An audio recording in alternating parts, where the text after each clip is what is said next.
নমস্কার বন্ধুরা, আজ আমি নিয়ে এসেছি দুর্দান্ত স্বাদের সয়াবিনের একদম ইউনিক একটা নিরামিষ রেসিপি, যেটা ভাত হোক বা রুটি দুইয়ের সাথে খেতে দুর্দান্ত লাগে। একঘেয়ে সব রেসিপি ছেড়ে একবার এইভাবে বানিয়ে দেখুন, ছোট থেকে বড় সকলেই দেখবেন খুবই পছন্দ করবে। আর তৈরি করাও কিন্তু খুবই সহজ, খুবই কম সময়ে আর সাধারণ কয়েকটা ঘরোয়া উপকরণ দিয়ে এটা তৈরিও হয়ে যায়। প্রথমেই আমি এখানে গ্যাস অন করে কড়াইতে কিছুটা জল গরম হতে বসিয়ে দিয়েছি। এবার জলটা যখন এরকম ফুটতে শুরু করবে তখন এর মধ্যে দিয়ে দিলাম 1 বাটি মতো সয়াবিন। আপনারা আপনাদের প্রয়োজন মতো নিয়ে নেবেন। তো এবার এগুলোকে একটু উল্টে পাল্টে নাড়াচাড়া করে নিয়ে তারপর একটা ঢাকনা দিয়ে জাস্ট 2 মিনিট মতো কিন্তু ফুটিয়ে নেব। তো 2 মিনিট মতোই কিন্তু ফুটিয়ে নিয়েছি। আর দেখুন সয়াবিনগুলো কিন্তু একদম ফুলে সাইজে ডাবল হয়ে গেছে। এবার এগুলোকে জল থেকে ছেঁকে উঠিয়ে নিয়ে ঠান্ডা জলের মধ্যে দিয়ে দিচ্ছি। আর দেখুন সয়াবিনগুলো কিন্তু একদম সফট আর স্পঞ্জি হয়ে গেছে। এইভাবে একটু সেদ্ধ করে নিলে সয়াবিন কিন্তু খেতে খুবই টেস্টি হয়। এবার যতটা সম্ভব পারা যায় সয়াবিনগুলোকে এইভাবে চেপে চেপে জলটাকে বের করে নিতে হবে। তো দেখুন সমস্ত সয়াবিনগুলো একই রকম ভাবে করে নিয়েছি। এইবার গ্যাস অন করে কড়াই বসিয়ে আমি অল্প একটু সরষের তেল দিয়ে দিলাম। সয়াবিনগুলো ভেজে নেব, তো সেই অনুযায়ী তেলটা দিয়ে দিয়েছি। তো তেলটাকে ভালোভাবে গরম করে নিয়ে এর মধ্যে অল্প একটু লবণ দিয়ে দিলাম। সয়াবিন ভাজতে গেলে কিন্তু কড়াইতে খুব আটকে আটকে যায়, তো লবণটা দিয়ে দিলে অনেকটাই কম আটকাবে। আর যদিও বা একটু আটকায়, কড়াই থেকে কিন্তু খুব সহজে নাড়াচাড়া করলেই ছেড়ে আসবে। তো এবার সয়াবিনগুলোকে উল্টে পাল্টে নাড়াচাড়া করে হালকা লাল করে ভেজে নেব। তো দেখুন সয়াবিনগুলোকে হালকা লাল করে ভেজে নিয়েছি। এবার সয়াবিনগুলো উঠিয়ে নিচ্ছি। উঠিয়ে নিয়ে আবারও অল্প একটু সরষের তেল দিয়ে দেব। তো তেলটা কিন্তু আমার একটু বেশি পড়ে গেছে, আপনারা আর একটু কম করে তেলটা দেবেন। তো এবারে এই তেলটাকে গরম করে নিয়ে এর মধ্যে আমি কয়েকটা চীনা বাদাম দিয়ে দিলাম। নাড়াচাড়া করে চীনা বাদামগুলোকে ভেজে নেব। তো বাদামগুলো ভেজে নিয়ে এবার বাদামগুলো উঠিয়ে নিচ্ছি। এবার ওই তেলের মধ্যে আমি দিয়ে দিচ্ছি দুটো শুকনো লঙ্কা। লঙ্কাটাকেও নাড়াচাড়া করে লাল করে ভেজে নেব। তো লঙ্কাগুলো লাল করে ভেজে নিয়েছি, এবার উঠিয়ে নিচ্ছি। উঠিয়ে নিলাম।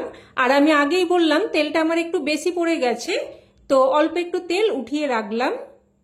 আর এই তেলটা আমি পরে রান্নাতে ব্যবহার করে নেব। তো ওই তেলের মধ্যে এবার দিয়ে দিলাম 1/2 চামচ মতো গোটা ধনে, 1/2 চামচ মতো গোটা জিরে। জিরে আর ধনেটাকে একটু ভেজে নিয়ে তারপর এর মধ্যে আমি দুটো মিডিয়াম সাইজের কুচানো টমেটো দিয়েছি। এবার টমেটোটা দিয়ে একটু নাড়াচাড়া করে ভেজে নিলাম। আর একটা ঢাকনা দিয়ে জাস্ট 2 মিনিট মতো রেখে দিচ্ছি, যাতে করে টমেটোগুলো ভাজাও হয়ে যায় আর নরমও হয়ে যায়। তো দেখুন 2 মিনিট মতো আমি ঢাকা দিয়ে রেখেছিলাম। তো টমেটোগুলো বেশ ভাজা ভাজা হয়ে গেছে আর একটু নরমও হয়ে গেছে।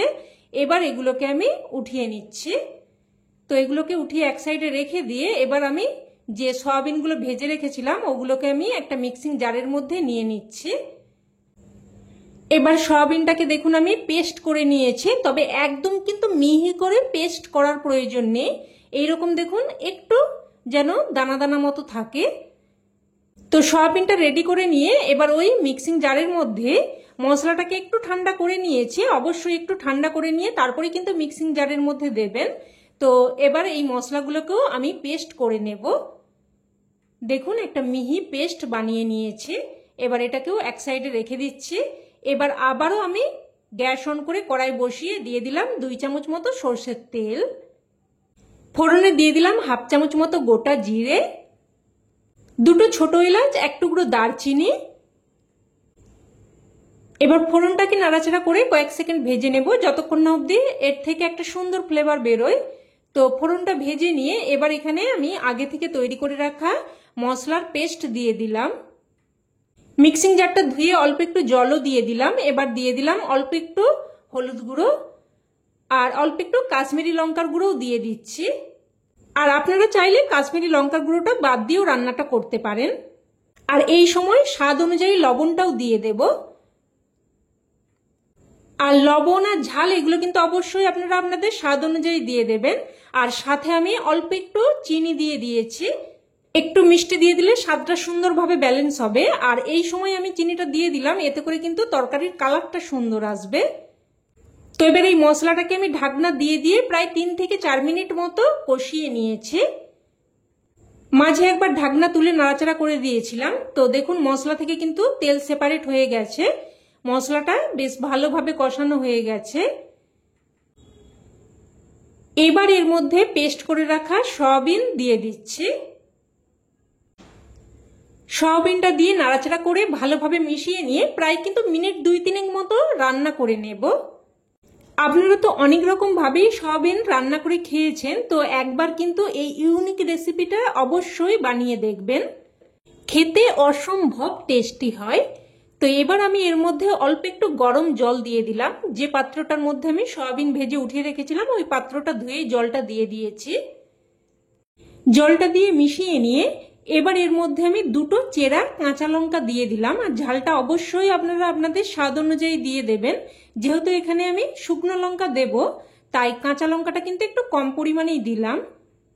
শুকনো লঙ্কাগুলো এবার নিয়ে নিয়েছি, আর দেখুন হাতে করে লঙ্কাগুলোকে একটু করে ভেঙে দিলাম। আর এদিকে কিন্তু আমি ঢাকনা দিয়ে 4 থেকে 5 মিনিট মতো আবারও রান্না করে নিয়েছি। তো ঢাকনা তুলে নিলাম, আর দেখুন জলটা কিন্তু বেশ শুকিয়ে গেছে, আর এটা কিন্তু একদম মাখো মাখো হয়ে গেছে। এবার এর মধ্যে আমি ভেঙে রাখা শুকনো লঙ্কাগুলো দিয়ে দিলাম।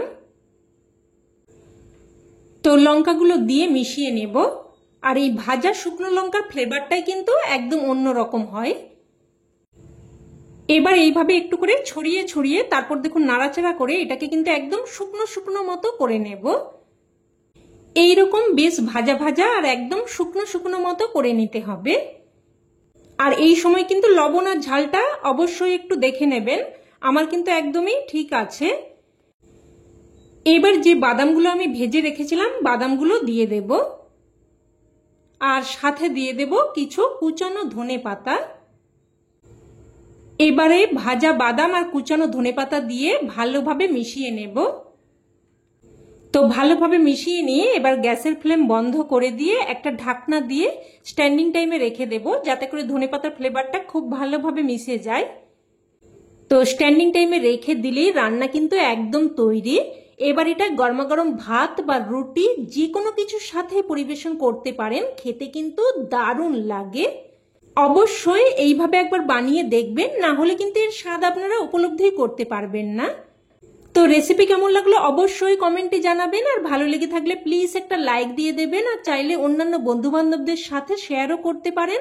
আর চ্যানেলের নতুন বন্ধু হয়ে থাকলে পাশে থাকা বেল বাটন সমেত চ্যানেলটিকে অবশ্যই করে সাবস্ক্রাইব করে নেবেন। তো আজ এই অবধি, আবারও অন্য কোনো রেসিপিতে দেখা হবে। ততক্ষণে ভালো থাকবেন, সুস্থ থাকবেন। ধন্যবাদ।